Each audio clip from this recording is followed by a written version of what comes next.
duherukana amahoro asaba Inkingi kumwitaho nk'umugore utwite. Ubu bimeze bite?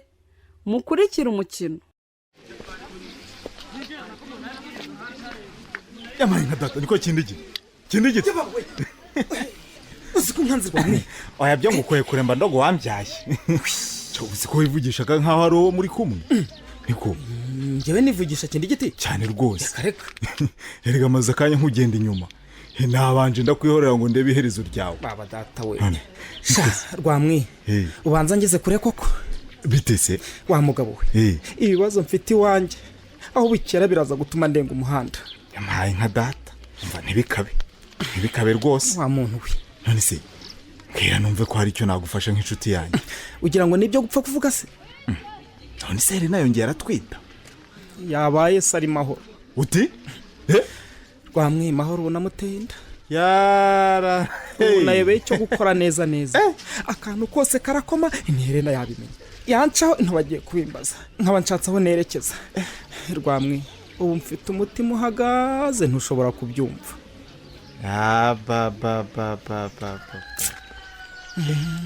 ariko se Inkingi ndakumva ubwonko bwawe burakora koko wa muntu wese umva kuri iyi nshuro noneho ubanza nta nubwo mfite naho mwari mwaratinze pe igihe mumaze mushodekanye ntari kubura ikivamo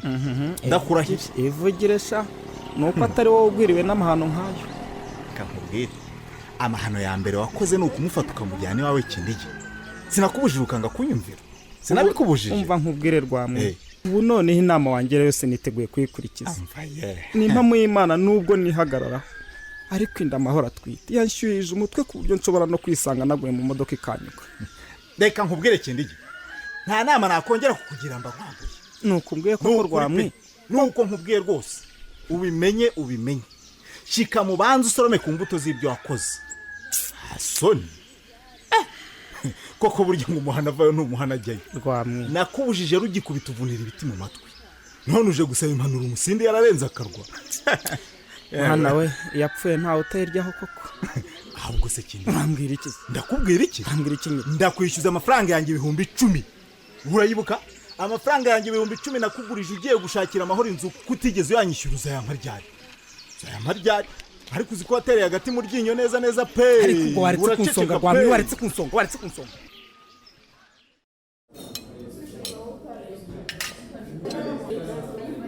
Ashurangwa amata gusa ntabwo urya nka sitati ibyo nabyo ni kugira nyine mbobeza akanwa gusa nabundi nta peti mfite ibaza ubu nkomeze nisangize koko uranyihanganira baby nanjye urabona ko atari njyewe nase ufite ikihe kibazo koko urebye nta kindi kibazo mfite usibye uburwayi bwa mama rega n'ubu nibwo bukimpangayikishije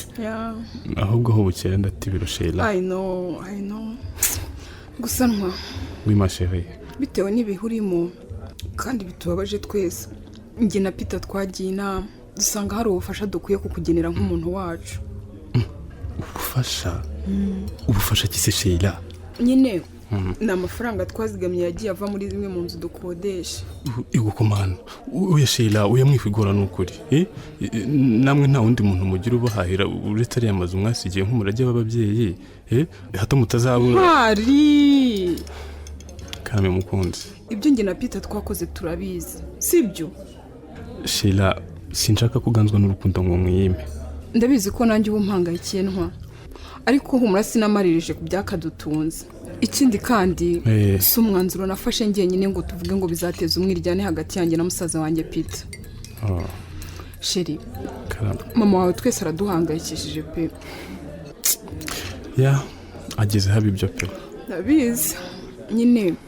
ayo mafaranga n'ubundi nakabaye narayaguhaye ariko nyine nabanje gutinya numva ko wabifata nabi nanjye so kubifata nabi kundi be ahubwo nyine ndabahangayikira ndabizi nta muntu n'umwe mugira mwaka ibyo mukeneye muri imenya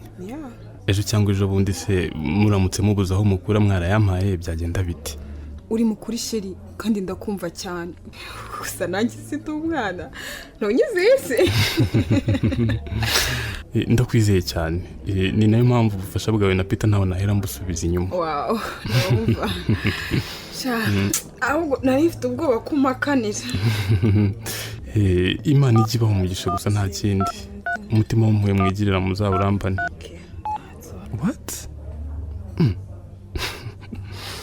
Sheri amafaranga usa nayanyohereza kuri telefone cyane ntabwo yuzuye ukeneye kugira ngo mama wahabwe ubuvuzi ariko kandi ukora uracira abagabanya nukuri ndabyumva niyo ndabibishimiye cyane Shera cyane ko nta munyagara w'ifaranga ahubwo hari n'ikindi kintu ntekereje Shera ni igiki ubundi wakwaka inguzanyo muri banki yacu hanyuma nkongera kuri aya maze mama agatabarwa hakiri kare ya nabyo ni byiza mba atari igitekerezo cyiza ahubwo se Sheri karame wabanje ukabaza abaganga niba bakwemera ko wishyura igice ukaba ubahaye angaya bakaba bakora ibisabwa mu gihe nawe ukiri muri porosesi zo kwaka inguzanyo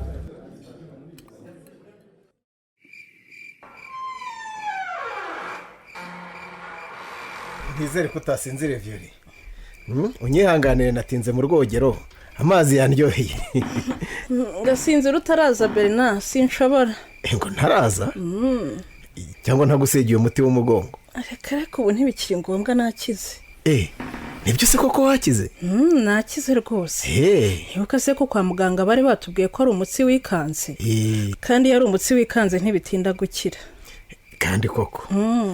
yewe noneho reka nisige vuba hanyuma nzumbwire n'amahire impeta y'urunigi rwacu iracyari mu kijuju icyakora narize ntugire ngo iki kidasanzwe se wize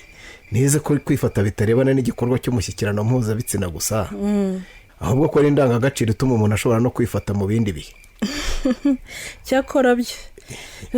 reka ngo usigire aho mu mugongo ndabona utahagera akira amavuta ariko ntuntotobeke menshi urumva urabizi se nkunda kwitotobeka ngiye kuryama ndabizi rwose binanduza amashuka naho ubundi Sheri buriya ni ngombwa ko mu byifuzo byacu dukwiye kureba inyungu ndetse n'icyiza kibirimo ntabwo twarwa n'irari cyangwa n'ibyiyumviro byacu ubu si utazirikana impamvu yariye amasaro y'umweru y'urunigi rw'ukwezi k'umugore ntuba warahatirije ukara ahubwo nari kugufata ku ngufu oya rwose umuco mubi ntukwiye kuranga abashakanye bubaha Imana biragatsindwa n'iyakare ase ubundi mbwira kandi umbwize ukuri ntabwo nkubeshya nubwo ntazi ibyo ugiye kumbaza uvugishije ukuri iyi minsi twifataga ntabwo wigeze uganzwa n'umubiri ngo wumve wakwibeta ukivura umusonga ahandi icyo kibazo kuko nawe ukimbajije Violi nyine ni ikibazo cy'amatsiko singeweho wakimbajije twese ntitwambaye umubiri sinshobora no kubirota mu nzozi pe ubwo se ndamutse ngiye gukorera ahantu kure wasigara wivura umusonga ngo nuko ntahari ashwida urukundo ngukunda nta wundi narukunda urukundo ni rwogere urukundo ni rwogere urukundo ni rwogere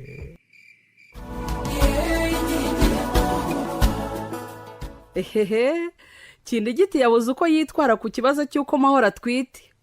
ubu se azabyitwaramo ate baho naho ubutaha nanjye ndabasuje abakunzi b'ikinamico inkingi y'amahoro mu nyemerere mbagezeho ibitekerezo byanyu uyu utarivuze izina ati muraho neza nishimiye ikinamico mwakinnye irebana n'ukwezi k'umugore kuko abenshi ntabwo tugusobanukiwe ati muzadusobanurire ukwezi guhindagurika n'ukwezi kudahindagurika twamusubiza tugira tuti rero tuvuga ko ukwezi guhindagurika iyo iryo hindagurika rikorerwa hagati mu moko y'amezi y'abagore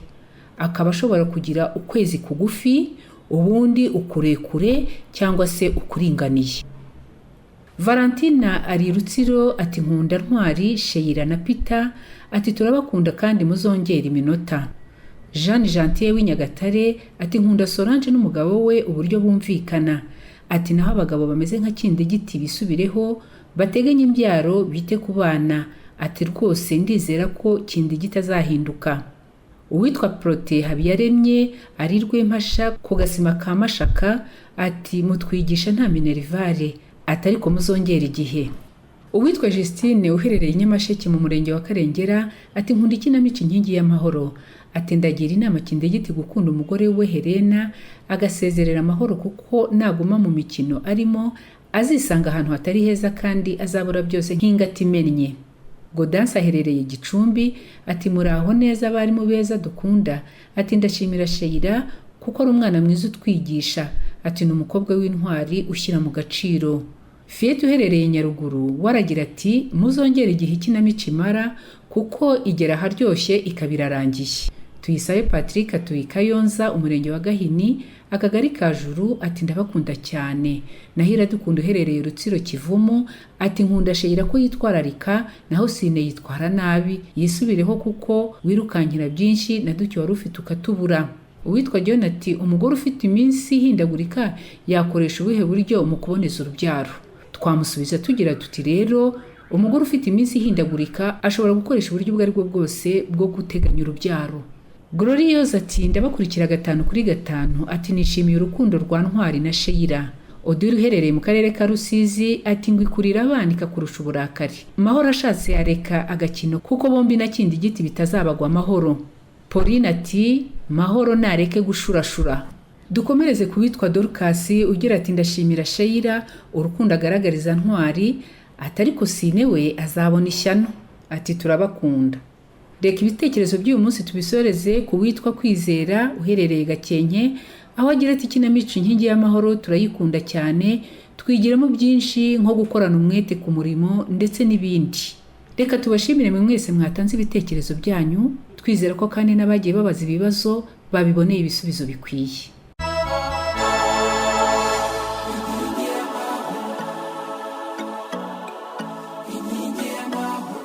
Ikinamico Inkingi y'amahoro muyigezwaho na Caritas Rwanda ku bufatanye na Minisiteri y'Ubuzima binyuze mu kigo cy'igihugu gishinzwe ubuzima RBC ku nkunga ya Enabel. Itambuka kuri Radio Rwanda kuva ku wa mbere kugera ku wa gatanu buri mugoroba, ku wa mbere no ku wa kabiri ni 12:15, ku wa gatatu ni 12:45, ku wa kane ni 11:45, naho ku wa gatanu ni 2:15. Mwayikurikirana kandi ku rubuga rwacu rwa YouTube andikamo ikinamico Inkingi y'amahoro. Inkingi y'amahoro. Bakunzi b'ikinamico Inkingi y'amahoro, hari icyifuzo, ikibazo cyangwa se indi nyunganizi mwifuza kutugezaho, mwatwandikira cyangwa se mukaduhamagara kuri 0789811320 cyangwa se kuri 0788435206. Bitihise mukatwandikira kuri email, adrese ni inkingiyamahoro2023@gmail.com.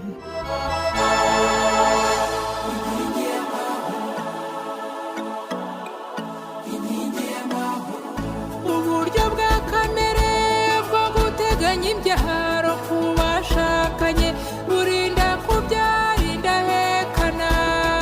abana bagahabwa uburere bwuzuye mu muryango buca ihohoterwa buca amakimbirane